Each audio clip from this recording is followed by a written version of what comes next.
제 말씀을 좀 먼저 드리고 가는 게 좋을 것 같아요. 저는 오늘 4.3 주제이니까 좀 얘기를 좀 함축적으로 빨리 좀 할까 합니다. 2시간인데 오전에는 4.3의 개요 말씀드리고 오후에는 4.3의 어떤 의미 부분을 좀 한번 그렇게 제 남대로 말씀을 드려볼까 합니다. 첫 시간은 이제 개요 말씀드리겠는데 제가 어떤 처한 그런 이야기를 좀 먼저 드리는 게 좋지 않을까 싶습니다. 왜냐하면 여기 계신 분들 가운데는 아마 주교님 빼고 나머지 분들 대부분이 다 제주도 소위 말하는 원주민이시죠.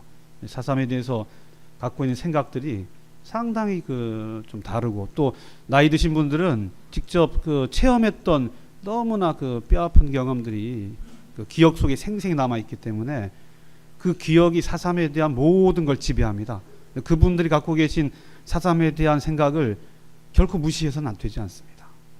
그래서 이따가 또 10시에 직접 또 희생 동생들 눈앞에서 희생되었던 그분도 와서 이제 체험담 말씀하시겠는데 그뿐만 아니라 또 4.3은 이념적인 갈등도 있고 하기 때문에 사내에서 당하고 군인 경찰한테 당하고 이런 입장의 차이들이 다 있습니다. 그래서 이분들 4.3의 저는 첫 세대 1세대라 그러는데 직접 그때 당시를 체험했던 분들의 기억을 그거를 지배해서는 저는 안 된다고 봅니다. 제가 오늘 강의 말씀드리는 게 그분들의 기억을 제가 무시하면서 말씀드리는 게 아니고 나름대로 그 기억을 넘어서서 그 이후에 나름대로 좀 논리적으로 정리되고 또 국가에 의해서 보고서가 만들어진 그런 내용을 중심으로 말씀드리고자 한다는 걸 전제합니다. 그래서 아마 4.3 첫 세대 분들에게는 4.3은 그야말로 뼈아픈 고난의 비극의 그런 사건입니다.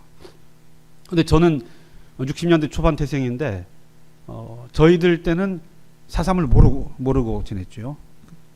그래서 저희들은 제가 대학 다닐 때 학생운동 경험도 있고 또 그런 속에서 어떤 민주화의 그런 분위기 속에서 이 4.3 문제는 제주도에 가장 시급하게 풀어야 할 문제다라고 생각을 하면서 저희들은 4.3 2세대라고 생각합니다. 그래서 저희들은 4.3을 좀 해결하고자 풀어나가고자 하는 4.3 운동세대라고 저희들을 그렇게 보고 싶습니다.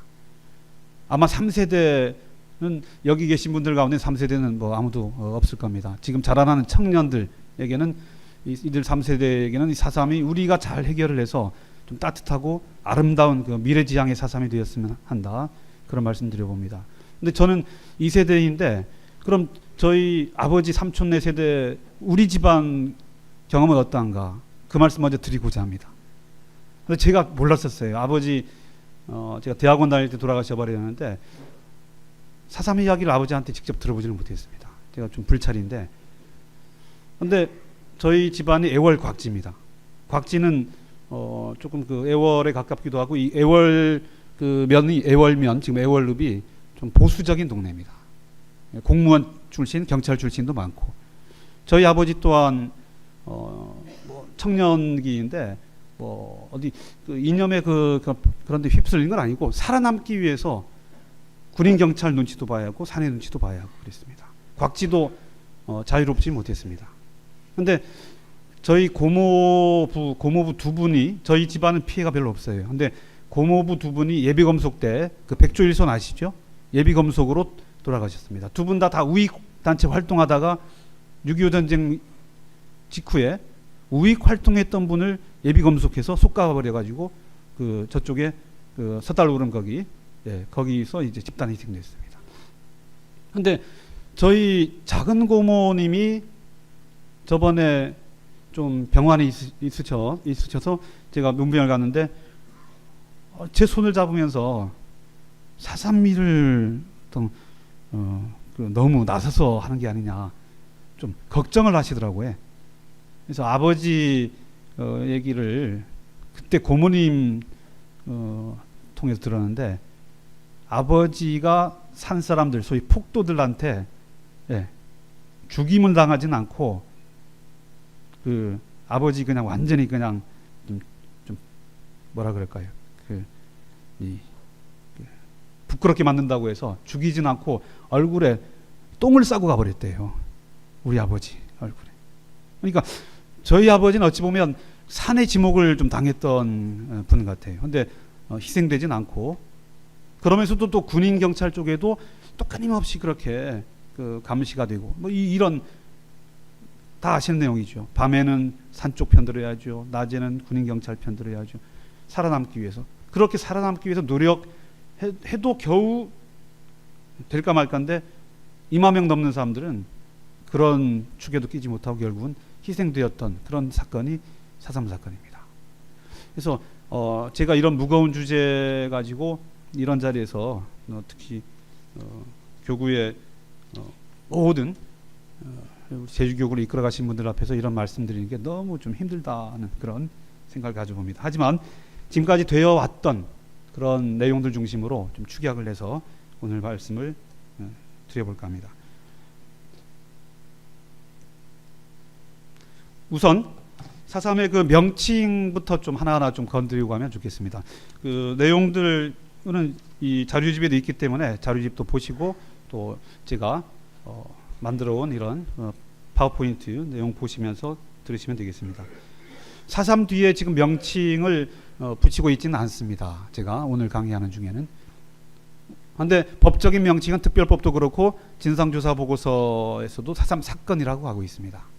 그런데 당대에 이 4.3이라고 쓰여진 명칭은 6.25가 그렇고 또 5.18이 그렇고 4.19가 그렇고 이것은 그 어떤 그날 일어난 그 당일 그 날짜가 아주 좀 촉발하는 중요한 발단이 되는 그런 날짜이면 그 날짜를 사건의 명칭으로 삼는 예가 많습니다. 이 발포한 날 같은 거 4.19도 그렇고 그다음 그 6.25 같은 경우는 이제 그 북한 인민군이 남침했다.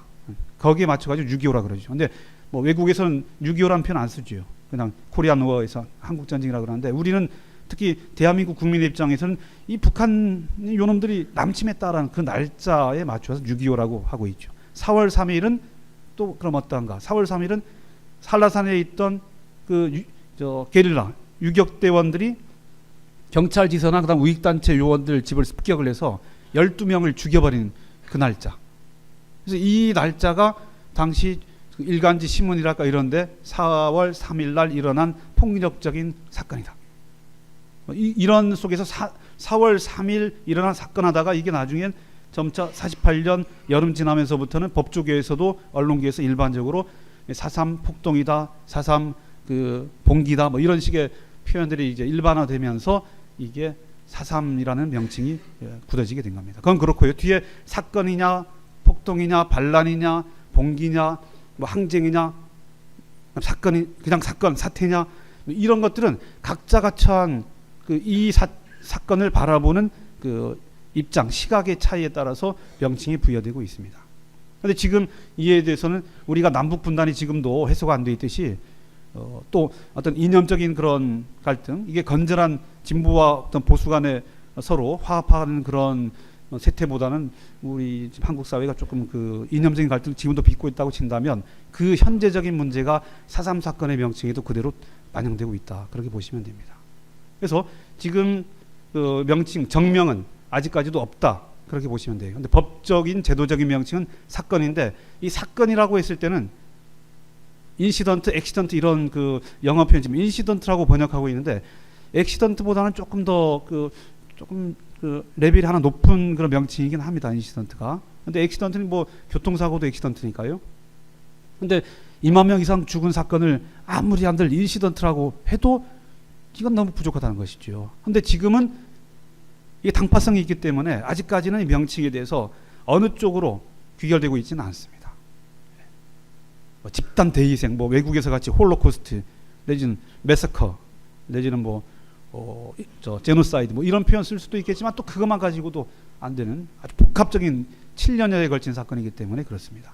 그런데 사건이라고 지금 써주고 있는데 이 사건은 제가 역사적 산물이라고 했습니다. 왜냐 했더니 당대 48년 그 신문 내용들 보니까 그리고 이후에 아주 집단적인 그런 아주 강력한 진압이 이루어지기 전까지 48년 적어도 8월 15일 대한민국 정부 수립되기 전까지의 신문의 논조랄까, 법조계 제주도에 왔던 검찰이랄까, 검사, 그다음 그 법조계에 있던 분들의 그 기록을 보면, 판결문 내용을 보면 사건이란 표현을 많이 써요, 이분들은. 근데 이 사건이라고 했을 때는 뭐냐면 그냥 단순한 아까 말씀드린 우발적인 사건이 아니고 이거 뭔가 불행한 그런 일이다. 뭔가 이건 해결돼야 할 일이다. 대학살이 있기 전입니다. 집단 떼죽음이 있기 전에, 그렇게 많은 죽음이 없을 때입니다. 48년 그 8월까지는. 이때 이미 법조계나 언론인들은 제주도를 다녀간 이 현지 특파원들의 어떤 그런 르포를 보거나 이러면은 뭔가 불행한 일이다. 동족 간에 지금 서로 총불을 겨누고 있다. 이래서는 안 되겠다. 더 큰 죽음이 있을 수 있다. 백범 선생이 1년 전에 돌아가시기 1년 전에 6.25 전쟁을 예견하듯이 이런 예견들이 꽤 많았습니다. 그래서 이분들은 그 기사를 쓰거나 법조인들 그 보고서 쓸 때 이거 불행한 일이니까 이건 해결되어야 할, 빨리 조속히 해결되어야 할 일이다라고 해서 사건이라는 명칭을 쓰고 있었습니다. 근데 이게 조만간에 완전히 묵살되어 버리고 48년 그해 가을 10월 이후서부터는 집단적인 그런 학살로 가버리게 되는 것이죠. 그러다가 10년 동안 이승만 정부 하에서 묶였다가 4.19 혁명이 있고 난 다음에 또 1년 동안 5.16 정변 있기 전까지 또 1년 동안 사건이라는 명칭이 많이 퍼졌습니다. 제주도 사람들 사이에서는 4.3 사태라는 표현을 많이, 어른들이 사태, 사건이라는 명칭 많이 쓰는데, 여기에도 제주도민의 그 마음은 또 4월 그 혁명 이후에 1년 동안의 어떤 그 민주적인 그 이행의 시기에는 4.3 문제는 엄청난, 이건 어이없는 죽음이 있었다. 이거 이제 와서라도 10년 흘렀는데 이제서라도 풀어야 한다 하는 그런 염원이 담긴 그런 명칭으로 쓰이고 있었습니다. 그런데 이런 사건이라는 명칭조차도 그 5.16 정변 이후에 수십 년 동안 쓰지 못하게 했던 그런 암울한 시대가 있었습니다. 그랬다가 80년대 중후반 이후에 민주화 운동의 그런 국면에서 다시 이게 불거져 나왔던 것이죠. 그 부분은 이따가 오후 시간에 4.3의 의미 따질 때 이 4.3에 대한 인식 패러다임이 어떻게 바뀌었다는 걸 그때가 다시 한번 말씀드리도록 하고요. 그래서 이런 4.3이 남긴 그런 그 궤적 통해서 명칭 먼저 말씀을 드려봤습니다. 4.3의 정의는 지금 2003년 정부의 진상조사 보고서 결론입니다. 일단은 육하원칙에 따라서 쭉 정리가 된 것인데, 그 시기는 47년 3월 1일부터 시점으로 잡고 있습니다. 4월 3일 날 일어난 사건이라서 4.3 사건에서 이날을 기점으로 잡을 것 같은데, 그보다 1년 전에 있던 그 발포로에서 경찰의 발포로 6명이 죽은 사건, 이걸 기점으로 잡고 있습니다. 이걸로 인해서 그 이후에 4.3 무장봉기가 일어나는데, 무장봉기의 주체는 정확히 밝히고 있습니다. 남로당, 제주도당, 무장대, 유격대, 빨치산이라 그러죠. 무장봉기한 이래 54년 9월 21일 한라산 완전 봉쇄령 내렸었는데, 이 금족 이거를 해제할 때까지 7년 7개월간 정도로 잡고 있습니다.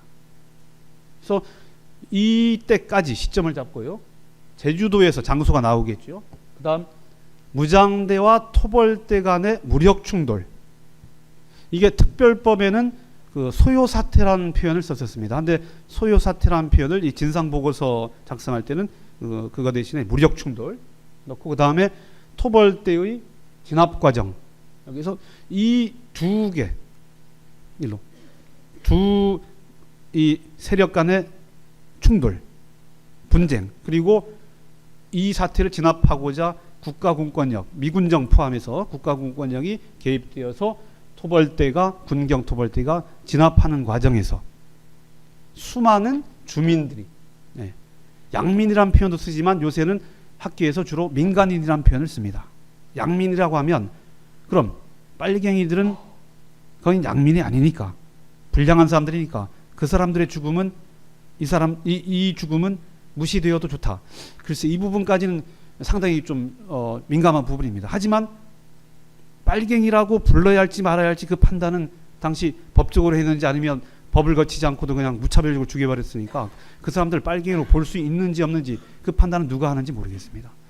이런 애매한 부분이 있기 때문에 양민이란 표현 쓰면은 애꿎은 사람이 불량한 사람으로 취급되어서 그 사람은 희생자가 되어서는 안 된다라는 논리가 성립이 됩니다. 그래서 학계에서는 최근에는 양민이라는 표현을 쓰고 있지 않습니다. 민간인 내지는 뭐 주민 좋습니다.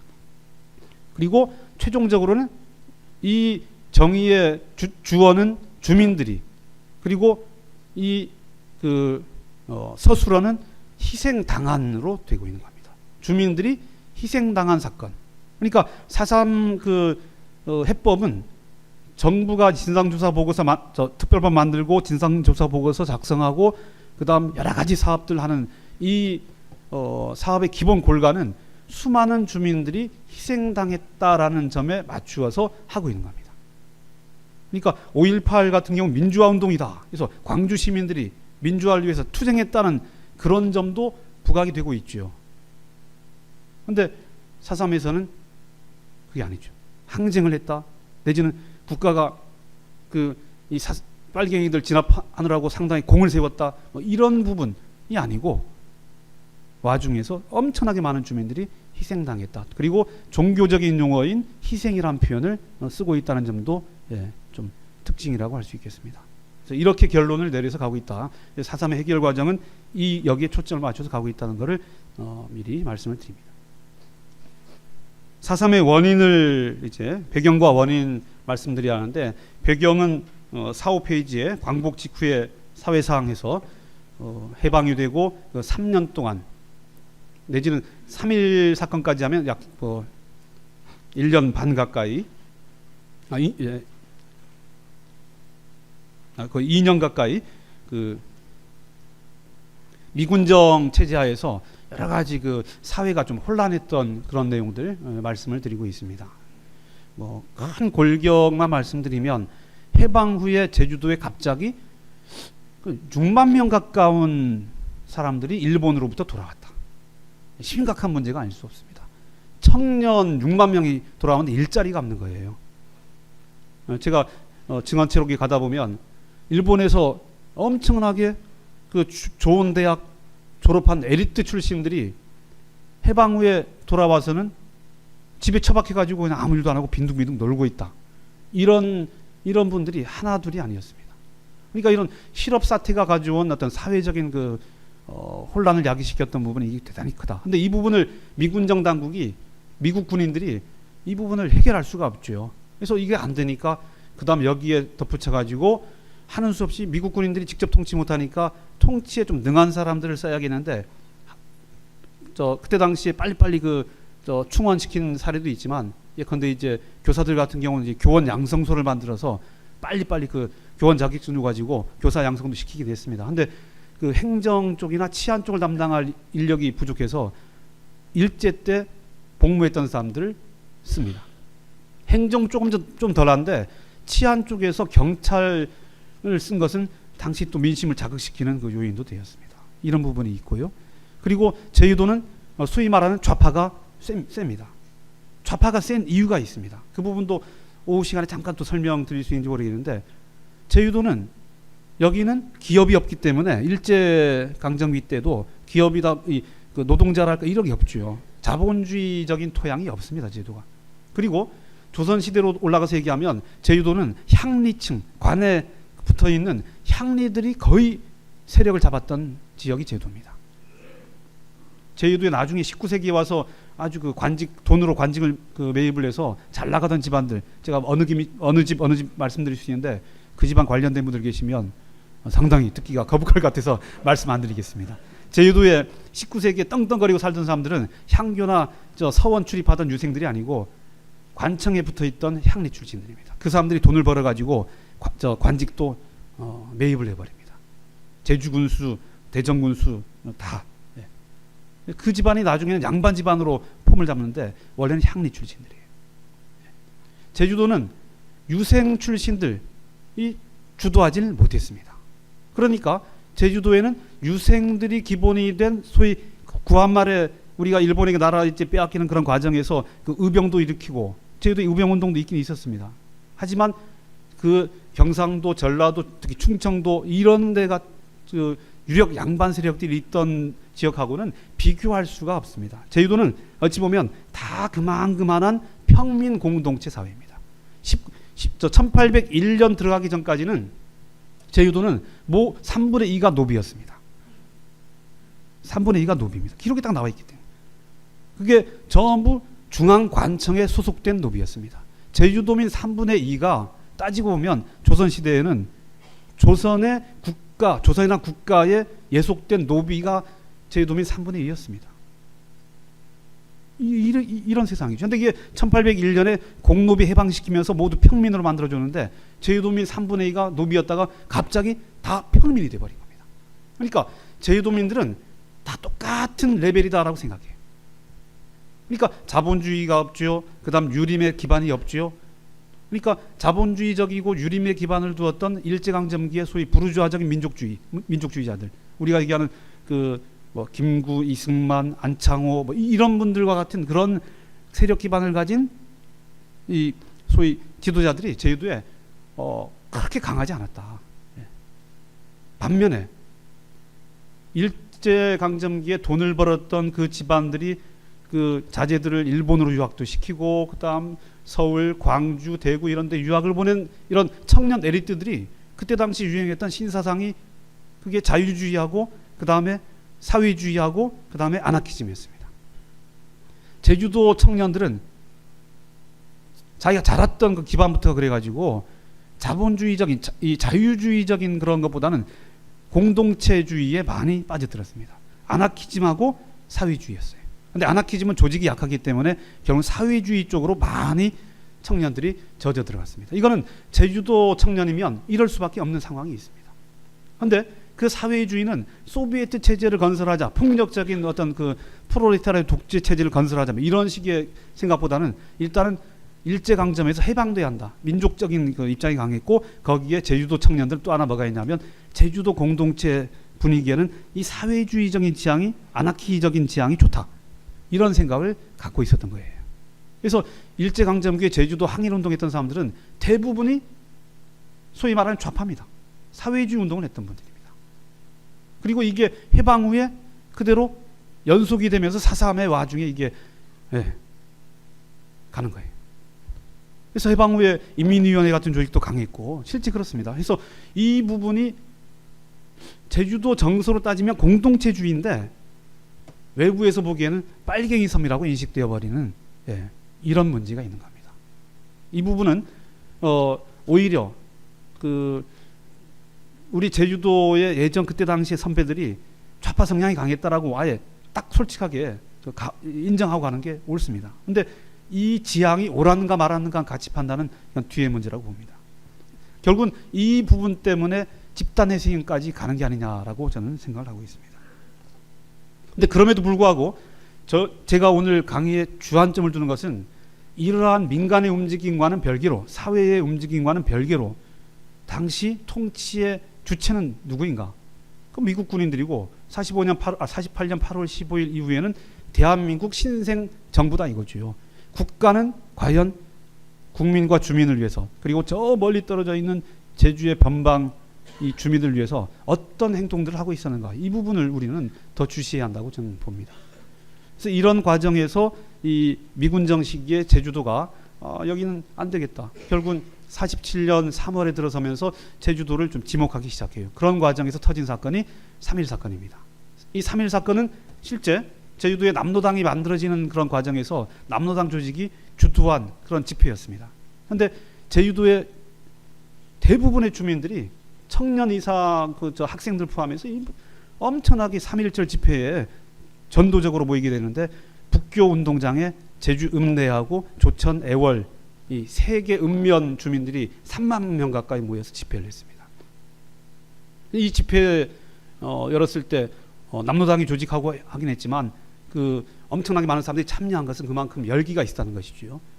근데 집회가 끝나고 관덕정하고 저쪽 동문노타리 쪽으로 그 데모가 있고 그 시위를 했는데 시위 행렬이 관덕정 빠져나간 다음에 거기에서 그 김학영관이 어린아이를 쳐버려 가지고 거기 구경하던 주민들이 그 김학영관을 향해서 돌팔매질을 해요. 김학영관이 화들짝 놀라서 그 감찰청 안으로 지금 저 관덕정 옆에죠.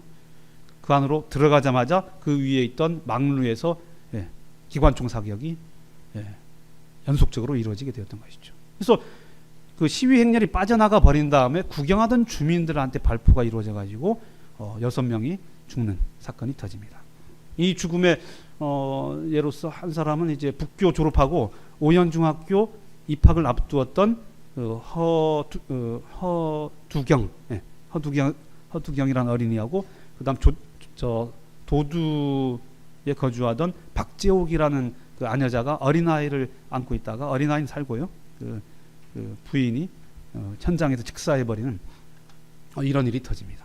이것이 이제 문제가 되어서 남로당 쪽에서야 당연히 이거는 도저히 묵고할 수 없다 해서 전도민적인 그런 분위기를 이건 활용을 해서 3월 10일 날 총파업을 전개하는데 뭐 도청 공무원 뭐 다 민관 총파업을 전개하죠. 그리고 이에 대해서 미군정 경찰은 이거는 남로당이 사주에서 총파업이 이루어지고 있다. 그래서 3월 1일서부터 3월 10일 총파업이 전개될 때까지 그 열흘 동안 미군정 당국은 이 사태를 결코 미군정 경찰이 발포해서 주민이 죽었는데 사과 한마디 없이 그냥 3월 10일까지 갔다는 것이죠. 그리고 총파업이 전개되니까 총파업이 이제 딱 그 미군정 경찰에게 포착이 되니까 이건 남로당이 주도하는 것이다. 그래서 남로당 소탕 쪽으로 이 방향을 잡아갑니다. 그래서 당시 경무부장이었던 조부영옥 씨는 이 3.1 사건을 원만하게 수습하기보다는 이 기회에 제주도가 그렇지 않아도 좌익이 센데 이 남로당 조직을 일거에 좀 일망타진해보자 이런 쪽으로 방향을 잡아나갑니다. 그래서 제주도에 대한 일대 탄압이 전개되는 것이죠. 탄압이란 표현이 제주도 주민에 대한 탄압이라기보다는 남로당에 대한 탄압이라고 볼 수도 있겠지만 남로당이라는 이 조직이 제주도의 정당 조직이 되면서 이 지하 움직임 보이면서 상당히 많은 사람들을 포괄했다는 면도 있습니다. 그래서 여기에 관련되는 사람들을 엄청나게 많이 검속을 하고 재판에 넘기고 이렇습니다. 그래서 이 3.1 사건 이후에 제주도 사회는 걷잡을 수 없는 그런 형국으로 빠져들어가게 된 것이죠. 그리고 한반도 정세는 이 47년 3월 1일 이 시점 이후서부터 서서히 이미 그 전에 이승만 그 나중에 대통령 되는 분이 정읍 발언을 통해서 그 남한만이라도 북한도 지금 보니까 거의 김일성 체제가 굳어져 있는 것 같고 그러니까 남한 별도의 정부라도 수립해야 한다는 쪽으로 방향을 잡고 미군정 쪽 내지 미국의 국무부 쪽에서도 미국 정부도 이젠 결국은 남한 쪽만이라도 정부 수립하자는 쪽으로 이제 방향을 잡아가죠. 그리고 47년 3월 1일 이 사건 이 시기 또 우리가 전 세계적으로 봐야 할 것은 전 세계적으로 냉전이 시작되는 트루만 독트린이 바로 47년 3월에 발표됩니다. 또 그리고 비교해서 좀 말씀드릴 게 47년 2월 28일 날 3월 1일 바로 하루 전날 우리와 비슷한 섬인 타이완 대만 그 섬에서 대륙에서 건너온 국민당 군인들이 대만 원주민들 향해서 또 무차별적으로 집단 학살시켜버리는 2.28 사건이 터져나옵니다. 아니 이게 제주도만의 사건이 아닙니다.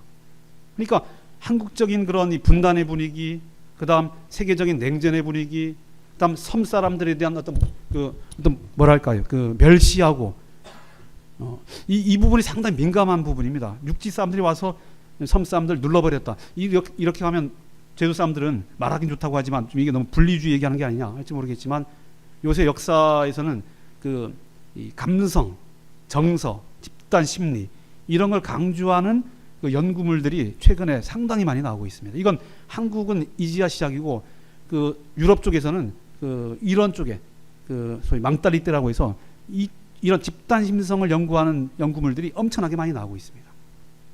그렇게 봤을 때 저는 제주 섬 사람들의 정서가 어떠했는가 이거 살피는 게 4.3 문제 보는데 대단히 중요하다고 저는 보고 있습니다. 이 3.1 사건이 촉발시킨 그 부분 그리고 4.3 봉기로 가는 이 과정에서 전 세계적인 냉전 한반도의 분단과 더불어 이 섬에 가해지는 어떤 외적인 그 압력 이것이 또 제주도 주민들을 또 어떻게 움직이게 만들었는가.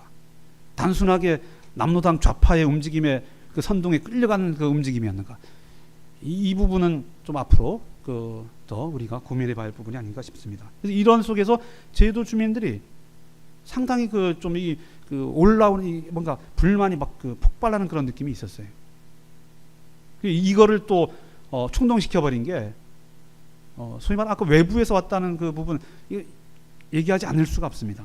3.1 사건 전에 이미 제주도가 분위기가 안 좋으니까 미군정 쪽에서 육지 경찰력을 좀 증파를 시킵니다. 그리고 3.1 사건 후에는 대거 외부의 경찰력, 그다음 우익단체 이런 물리력을 제주도에 집중시킵니다. 그리고 그 유명한 서북청년회, 그분들도 어찌 보면 저는 하나의 희생자라고 봅니다. 왜냐하면 김일성 정권에 땅 빼앗기고 다 재산 빼앗기고 김일성 빨갱이라고 하면 이빨을 바득바득 깔면서 내려온 월남민들이거든요. 근데 이분들이 그런 나름대로 불만을 품고 모든 재산 빼앗기고 하니까 얼마나 또 어려운 처지입니까? 근데 제주도 와서 또 행한 그런 모습을 보면 제주도민들을 다 빨갱이다, 너희들은 북한 김일성을 따르는 놈들에 나를 바 없다 라고 생각하면서 제주도 여기저기 다니면서 테러를 일삼고 그랬다는 것이죠. 근데 이 부분이 제주도 원주민 이 주민공동체에 또 상당한 불만을 야기시키기도 하는 것이죠. 이 과정에서 4월 3일로 가는 겁니다. 4.3 무장봉기 일으킨 이 한라산에 가 있던 350여 명의 이 세력을 또 우리는 어떻게 봐야 할 것인가, 이 부분도 상당히 민감한 주제입니다. 그리고 왜 무장봉기를 하는가? 좌익계의 전략 전술 가운데 무장투쟁, 무장봉기는 최후의 선택입니다. 그리고 무장봉기를 선택한다 치면 체게바라가 이제 아르헨티나 출신의 의사가 쿠바 혁명에 가담을 해서 결국은 본인도 게릴라 전선에 투입되어서 활동하고 그랬는데, 체게바라가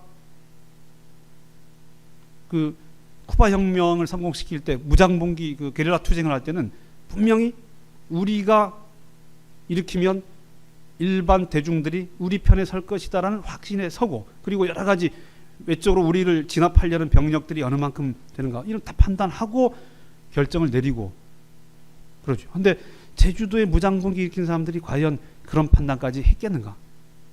그래서 후대의 평가는 지금 이 부분에 대해서는 좀 무모한 모험주의적인 그런 책동이 아닌가, 그렇게 보고 있기도 합니다. 그래서 4월 3일 날 무장봉기 일으킨 이 세력이 12명 죽음을 또 불러일으켰어요.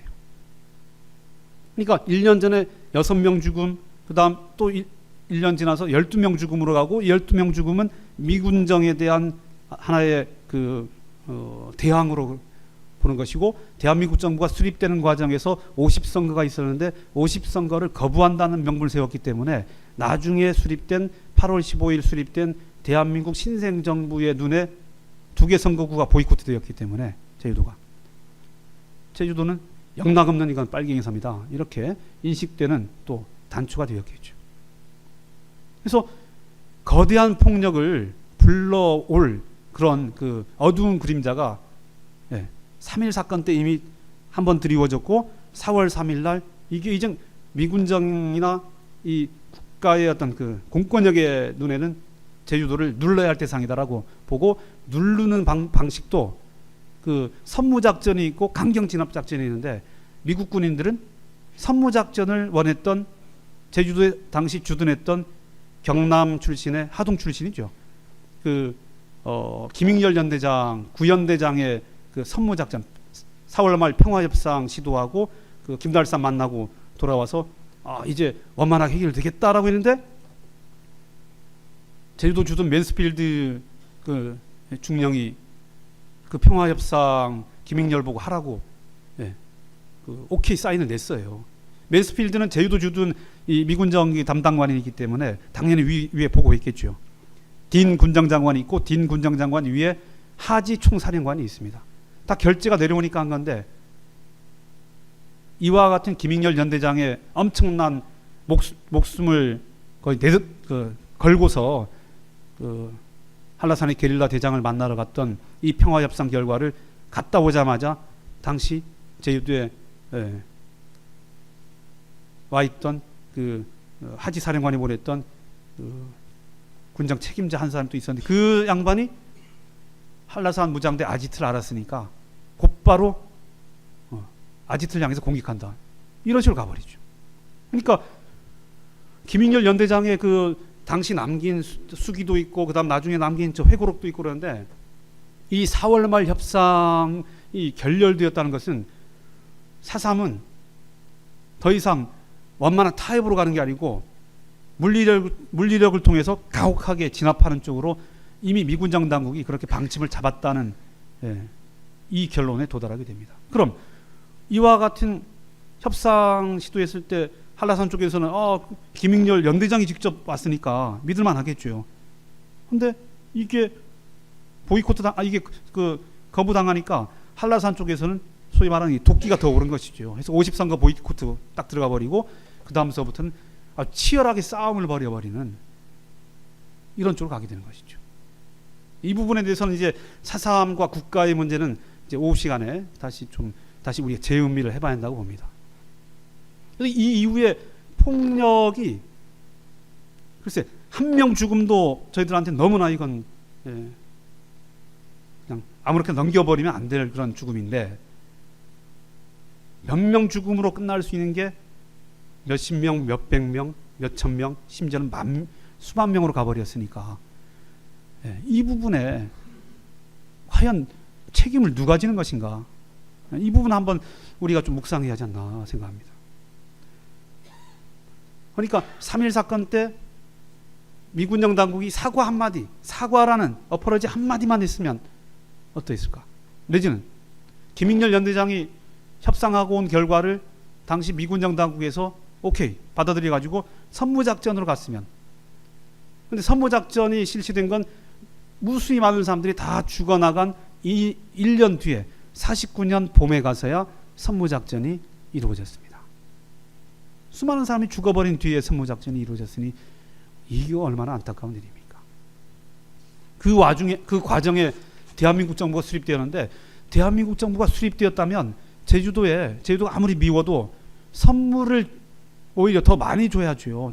변방 얼마나 당신네 고생 많이 했느냐. 그런데 선물이 아니라 오히려 엄청난 징벌로 그렇게 왔다는 점은 우리가 어떻게 생각할 것인가.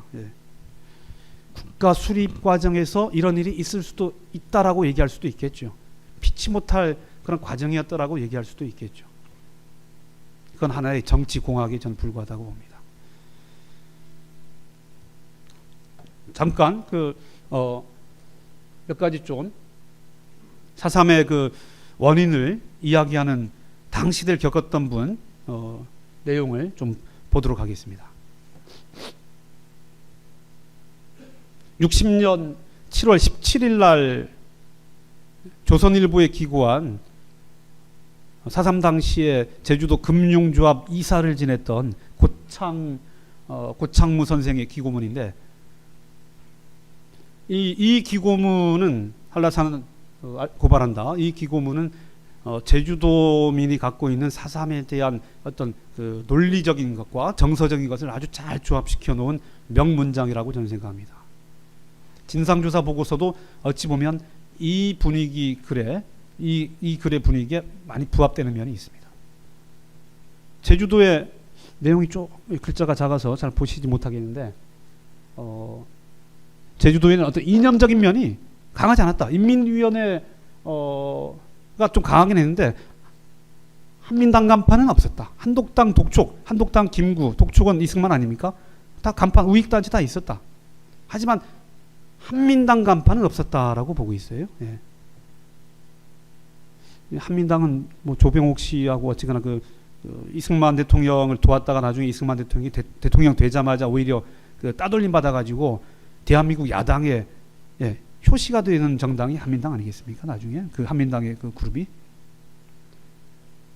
근데 여기 붉은 표시해놨는데 제주도 사람들 외부에서 선전하는 바와 같이 빨갱이가 아니었다. 제주도에 무슨 당시 저 좌익 쪽에서 얘기했던 그 토지혁명 얘기하는데 토지개혁, 무상몰수, 무상분배, 유상매입, 유상매각 뭐 이런 제주도에 무슨 소용이 있느냐. 옛날로부터 야불패문, 밤에는 문을 닫지도 않고 도불유습, 도로에 뭡니까 죽는 버릇도 없고, 그러니까 그 산무 정신이죠. 산무, 산무의 풍습, 도둑, 그 대문 거지 없는 이런 미풍이 있다는 도민에게 일출이작, 해가 뜨면 나가서 밭갈이하고 해가 지면 집에 들어와서 쉬는 이런 자유만 보장되면 그만인 제주도민이, 선량한 제주도민들에게 무슨 빨갱이 잡아다 이런 게 씌워지는가, 이런 얘기를 하고 있습니다. 그리고 제주도민의 교육 수준 지표인데 47년 2월 달 지표입니다. 소학교, 초등학교 이상 졸업생 비율이, 저도 잘 안 보이니까 35.7%입니다. 47년도 미군정 당국의 조사입니다. 다른 교육도시 몇 군데 나와 있는데 어디가 있을까요? 충주, 공주, 안동, 이런 데가 보입니다. 강릉도 보이고 이런 데에 비해서 월등하게 소학교 이상 졸업생 비율이 높습니다. 제주도의 어떤 교육 수준이 높았다는 것이죠. 그러니까 제주도 사람들이 무지몽매해서 남로당 하는데 막 따라붙었다. 물론 교육계에도 좌파 세력이 좀 강했기 때문에 이 교육계에서 공부하는 학생들에게도 여러 가지 그런 좌익 사상이 뭐 이렇게 교육도 되고 그랬을 겁니다. 근데 사상과 이념, 어떤 의식의 그런 주입은 단순하게 몇 년 했다고 그렇게 딱 되는 건 아닙니다. 여기에 아까 말씀드린 어떤 주민들의 정서, 분위기가 바탕되지 않으면 이게 되질 않는 것이죠. 그러니까 교육 수준이 이랬다는 것은 제주도민이 이 사리 분별을 못하고 뭐 아무렇게나 그냥 따라가는 사람들만은 아니었다는 점도 인식을 할 필요가 있습니다. 그리고 제주도민들은 뭔가 이 부분이 고창문 선생이 그래 예전으로부터 울컥하는 게 있다는 것이죠. 제주 사람들이 이율배반적인 심성이 있다는 거예요. 이거 상당히 재미있는 표현입니다. 집단심성으로 제주도민 망달리 때에 그 이율배반이 있다는 거예요. 체념해가지고 완전히 그냥 권력에 그냥 넘어가 버린 사람도 있는 반면에, 물론 중도층도 있긴 하겠죠. 여기저기 눈치 보는 사람도 있겠지만 그런 성격이 있는 반면에 이거 아니다 하면 확 그냥 불질러 버리는 제주도 어른들 가운데 술 먹고 울컥하는 사람들 많잖아요. 다른 지역이라고 뭐 없는 건 아니지만 이와 같은 제주 불끈하는 그 심성, 이걸 고창문 선생이 표현했기 때문에 이분이 쓴 글이기 때문에 제가 이렇게 좀 다가온다고 봅니다. 그래서 이게 4.3에도 은근히 있다라고 이분은 보고 있는 거예요. 4.3 일어날 때 이거 왜 제주도 이렇게 괴롭히느냐, 에라 그냥 한번 붙어보자, 이런 게 있었다는 거예요. 근데 그거를 남로당 또 지도부가 뭐 교묘하게 활용했다라고도 볼 수 있죠. 이와 같은 정서 때문에 또 나중에 집단적인 죽음도 있었던 건 아닌가라고도 생각해 볼 수 있습니다. 그리고 일제 때 제주도에 이런 청년들이 사회주의 그 영향 많이 받았다는 거, 이건 일제 때 정보 보고서인데 이 내용이 이거 잘 말해주고 있습니다. 그래서 3.1 사건 이후에 쭉 그 당해오는 과정에서 불만이 계속 커져갔던 내용, 이 고창문 선생의 글 통해서 쭉 얘기하고 있습니다.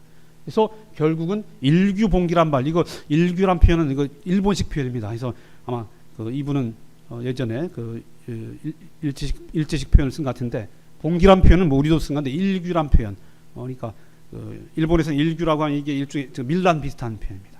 밀란과 같은 봉기가 일어나게 된 게 아니냐. 4.3도 그와 같은 제주도민의 어떤 정서가 바탕이 된 게 아니냐. 그리고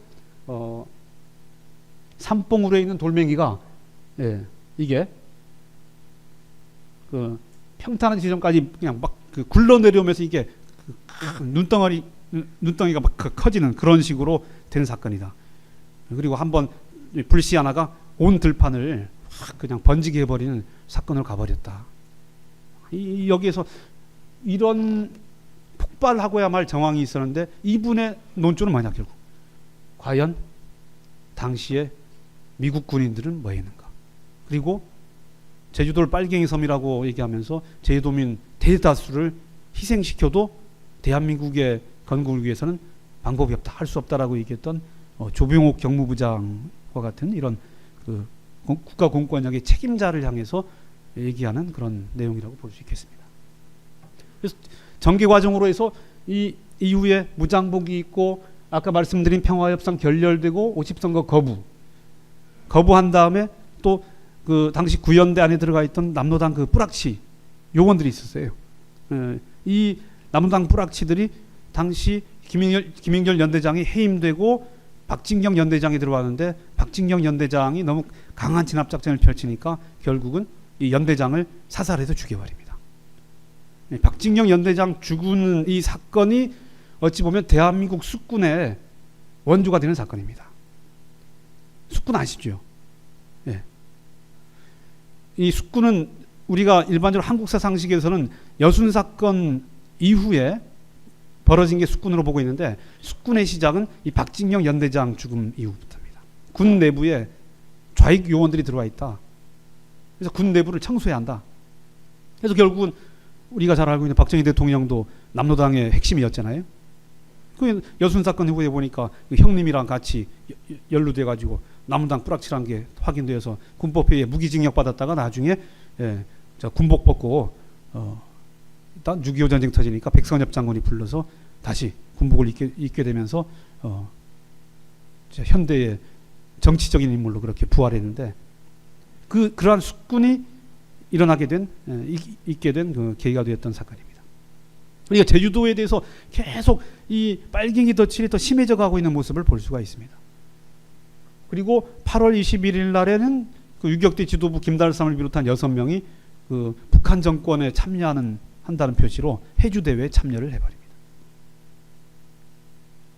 그리고 대한민국 정부가 수립되고 소강 상태 겪다가 이제 이 제주도가 유일한 적성지대다. 그래서 여기를 진압하지 않으면 안 된다. 해서 당시 제주도 주둔 구연대장 송효찬에게 가혹한 아주 강력한 진압을 지시하죠. 그래서 10월 17일 날 송효찬 연대장의 이름으로 포고령을 발표해서 해안선 5km 그 한라산 쪽으로 올라간 지역은 전부 적성지대라고 해서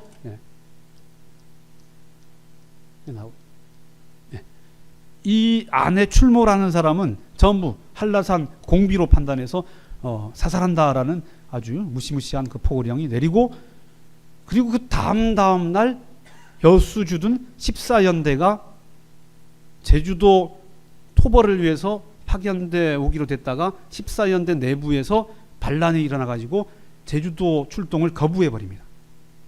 그리고 여순 사건은 당시 미국이나 이승만 정부에게 신생 이승만 정부에게 엄청나게 그 위협을 가했던 사건입니다. 제주도 사건은 섬이니까 저기 나중에 토벌해버리면 그만인데 여순 사건은 내륙 지방에서 일어난 사건이고 이게 남로당의 어떤 조직이랄까 좌파 조직 그다음 북한까지 개입해 들어오고 하면은 만만치가 않겠다. 이승만 정권이 이거 아주 위기에 처할 수 있다라고 미국이 판단을 해가지고 여순 사건에 대한 아주 강력한 진압을 합니다. 여순 사건을 거의 열흘 동안 해서 진압을 하고 난 다음에 이제 마지막 남은 타겟가 결국은 제주도가 되는 겁니다. 10월 17일 날 포고령만 해도 무시무시했는데 여기에 여순 사건이 겹쳐져 가지고 일어나서 대한민국 정부나 당시 미국 군인들은 철수하지 않았습니다. 49년 6월에 철수했거든요. 미국 군인들, 그러니까 미국 정부죠. 미국 정부와 대한민국 정부가 제주도에 대한 아주 강력한 토벌 정책으로 바뀐 게 아닌가 싶습니다. 미국이란 강력한 나라가 내지는 새로운 신생 정부 대한민국이란 나라가 왜 이 판단을 했을까? 그런 좀 위기의식이 강했던 게 아닌가 싶습니다. 위기의식의 어떤 그 해소 대상이 제주도가 된 게 아닌가 싶습니다. 그래서 이후에 11월 17일 날 계엄령이 선포되고 이 계엄령이 선포된 다음에는 모든 행정 치안까지 다 군인들이 담당하기 때문에 이때부터 무차별 그런 학살이 전개되기 시작합니다. 계엄령의 역사적인 그 근원을 따져 올라가면 일본 제국주의 시대 때 내려진 계엄령입니다. 당시는 계엄법이 없었어요. 그래서 하는 수 없이 계엄령, 대통령령 아니겠습니까? 이 계엄령을 일제 때 썼던 그때 법 근거를 끌어와 가지고 계엄령을 내렸어요. 그러니까 이 계엄령을 이거를 실천했던 군인들은 당시 공권력은 일제 당국이 계엄치하에서 행했던 일본 군인들이 행했던 방식과 똑같이 했던 겁니다. 일본이 1930년대 이후에 일본의 다이쇼 데모크라시 민주주의 시대가 지나고 30년대에 일본에서도 그 군인들이 쿠데타 일으켜가지고 군사정권 만들어가지고 결국은 그 일본 요놈들이 군국주의의 길로 가지 않았습니까? 이때 군국주의의 길로 갔을 때 일본이 행했던 그 계엄령 방식대로 만주의 우리 독립군들 가서 막 토벌하고 어디입니까? 전쟁 일으켜가지고 상하이 넘어가서 난징에 가서 무수히 많은 30만 가까운 난징의 주민들 죽여버리고 하는 이 방식의 계엄령이 제주도에 그대로 행해졌던 겁니다. 유감스럽게도 그때 당시에 군인들의 장교들의 주축은 일본 군 출신들이 많았습니다. 경찰은 제가 이번에 조사해서 보니까 경찰의 사찰 핵심에 있던 분 영평동에 키위 농사 아주 많이 하시는 분 계셔요. 그 천주교 신자입니다. 예. 실명 거론할까요? 예. 옛날 후생병원 그 원장님 그 동생 아실 겁니다. 그분 사찰에 계셨더라고요. 사찰 핵심입니다. 사찰이면 4.3 당시에 수사하고 할 때. 근데 이분 입에서 딱 나오는 얘기가 만경 얘기가 나와요. 당시 사찰의 자기 위에 간부들, 그다음 감찰청장, 그다음 서장 전부 만경이래요. 만경이 뭡니까? 만주 경찰. 예. 그렇습니다.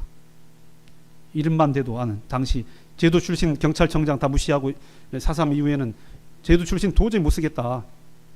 그래서 다 육지경찰 오는데 그 육지경찰도 만주경찰들이에요. 군인들은 만주군관학교 출신하고 그다음 일본 육사 출신들. 그다음에 징병으로 끌려간 사람들, 학도병으로 끌려간 사람들이 아니고 지원병으로 갔다 온 사람들. 의식 상태가 어떻겠습니까? 일본 군인의 의식 상태 그대로 간 것이죠. 이게 제주도 이 현지에서 그대로 벌어졌다. 계엄령이니까 군인들이 멋대로 해도 된다 이겁니다. 그런데 계엄령도 군법 회의를 거쳐야 합니다. 군사재판. 일반 재판보다 군사재판이 상당히 형량이 높게 나옵니다. 그런데 군법 회의도 안 거치고 죽여버린 사람들이 무수히 많습니다. 계엄령이 내려진 때 군법회의 회부된 사람은 제가 예전에 군법회의 관련해서 제가 수영인 쪽은 보고서 쓸 때 조사했었는데 1,000명 정도밖에 되지 않습니다. 군법회의 회부된 사람이 48년 11월 17일부터 12월 31일까지 이 기간에 무수히 많은 일반 주민들은 이런 군법회의의 적용조차도 받지 못했습니다. 재판을 받으면 그 목숨 건진 거예요. 재판을 받으면 일단은 형무소로 가기 때문에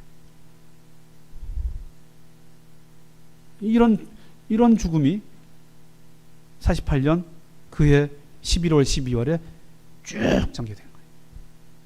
그리고 49년 넘어가서도 계엄령이 해제되는데도 계엄령 해제됐으면 이제 모든 건 이제 일반 재판에 다 맡겨서 법적인 그 절차를 밟아야죠. 근데 당시 계엄령 해제된 다음에 왔던 이연대 군인들 제가 전부일 장군도 예전 서울 용인의 아파트 가서 만나 뵙고 그랬는데 서귀포 주둔했던 전부일 장군 그분 입에서도 그분은 그래도 많이 선무작전 펼친 분인데 전부일 장군의 입에서도 내가 대대장 서귀포 갔을 때 계엄령 그대로 있었어 그렇게 얘기하더라고요.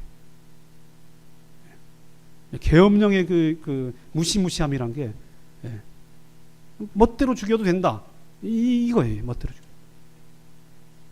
이런 죽음이 있고 난 다음에 49년 3월에 이때 가서야 선무작전이 펼쳐지게 됐다는 겁니다.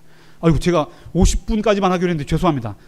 일단 이까지만 하고 오후 시간이 있기 때문에 아이고 죄송합니다. 제가 시계를 앞에 놓고 봐야 하는데 이까지만 말씀드리고 오후 시간에 4.3의 의미에 대한 거 오후 시간 좀 짧게 하겠습니다. 그렇게 말씀을 드려볼까 합니다.